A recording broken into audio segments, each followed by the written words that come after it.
It is thought that one of the most formidable powers in the universe can be found concealed somewhere in the vast depths of our planet's oceans.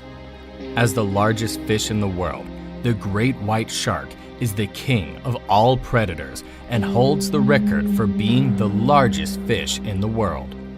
This species is undeniably one of the most remarkable examples of Mother Nature's work, and it has the ability to evoke feelings of both fear and veneration in its observers. This is the unfortunate occurrence that occurred between Heather Boswell and a shark. On March 23, 1994, a research vessel operated by the National Oceanic and Atmospheric Administration of the United States was traveling approximately 300 miles east of Easter Island and 30 nautical miles off the coast of Island when it made the discovery. The day was a happy one because the crew had been granted the day off, and some of the crew members decided to sleep in, while some of the crew members decided to go for a swim in the open ocean. When 9 of the crew members stripped down to their underwear and dived into the crystal clear water, there was a collective gasp heard from the audience. Heather Boswell and Phil Buffington are 2 of the people who participated in the activity. In order to make the most of the favorable conditions, the group went swimming and snorkeling in the open water. More members of the crew were monitoring the swimmers out in the water from a rigid inflatable boat. The 9 were having the time of their lives, and some of them were even somersaulting through the water. But then, someone yelled, "Shark!" At the same time, another watch operating from within the Discoverer ship was conducting a search of the open ocean for predators of the deep for approximately 1 hour and 90 minutes. The majority of the crew, including Heather, resumed swimming after taking it in good stride and laughing about it. If Phil had paid attention to the warning, or at the very least looked below him in the crystal clear water, he would have seen the 18-foot-long, pitch-black shadow of the great white shark that was below him. The massive beast came up behind him stealthily and sized him out before moving into position directly underneath him. After that, it struck the shark's enormous jaws, latched down on his thigh near the knee, and attempted to carry him. Phil mustered his courage and immediately landed a hit on the shark's head, which sent it spiraling away as it let go of his foot. This allowed Phil to escape the horrible pain and anxiety. When the others realized what had happened, they immediately started swimming away to safety, which was something they ought to have done as soon as they had the very first warning. They did this because they did not want to be the next victim of the vicious creature. Someone else yelled a warning that there was a shark, but this time, nobody waddled to safety when they heard it. That was Phil. The remaining members of the crew had already swum to safety, watched as the shark dipped below the surface of the water. Boswell was caught by the right ankle by a member of the crew of the rigid inflatable boat, and they threw a broom handle to him so that he could hold on to it. However, Boswell came out of the water just as he thought the ordeal was about to end. The great white shark attacked him once more. After sinking its serrated teeth into Boswell's left leg about mid-thigh, the shark dragged her back into the water after it had finished its attack.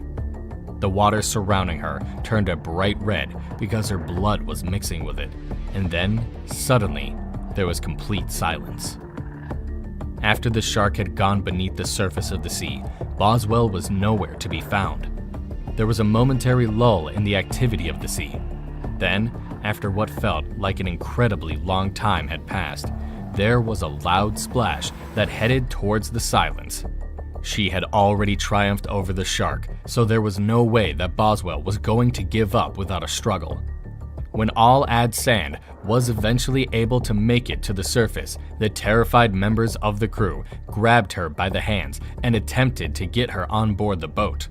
Boswell was unlucky in this regard because the great white shark razor teeth were still firmly entrenched in her flesh, and the shark was not yet prepared to let go.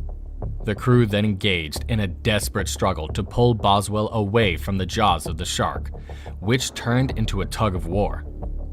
Boswell was startled when she heard a pop sound and hoped nothing more serious than a dislocation of her leg.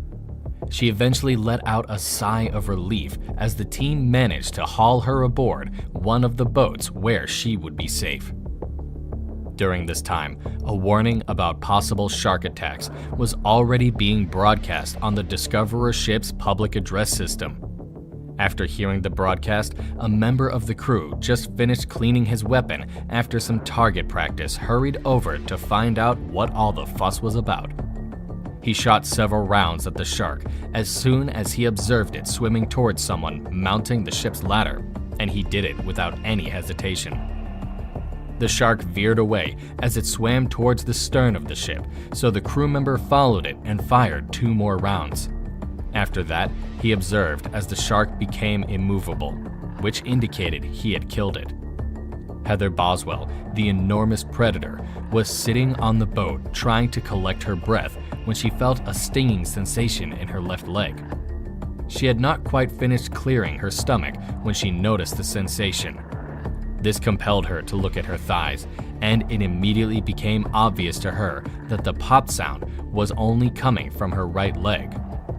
She was carried from the inflatable boat to the ship, where a member of the crew used his belt as a tourniquet on her leg. She was then transported back to the inflatable boat. Her neurological system awoke from its slumber, while her brain was still digesting the knowledge that the shark had released its grip on her leg earlier. She had been told earlier that the shark had released its grip on her leg. She screamed out as the pain started to become unbearable for her. After it was observed that Phil Buffington's feet were in agonizing pain, he was brought below deck as soon as possible. Despite the fact that his wounds were not as severe as the ones that Boswell had occurred, his left leg had a number of slashes, and both his right knee and right thigh had substantial puncture wounds. Both of his legs were injured during the attack. It took the medical team in the sickbay 50 stitches to patch him back together. Boswell's right leg had many cuts and punctures, while her left leg had been severed in the middle of her thigh. Boswell's left leg had been amputated. She had experienced a significant amount of blood loss and was in a condition of shock when she was placed on the bed. At that time, she was unresponsive, cold, and had no heartbeat. She had suffered a massive quantity of shock. The medical personnel wasted no time in beginning to provide IV fluids to her, and after a short period of time, a pulse was identified. It was determined that she had passed away about 7 in the morning.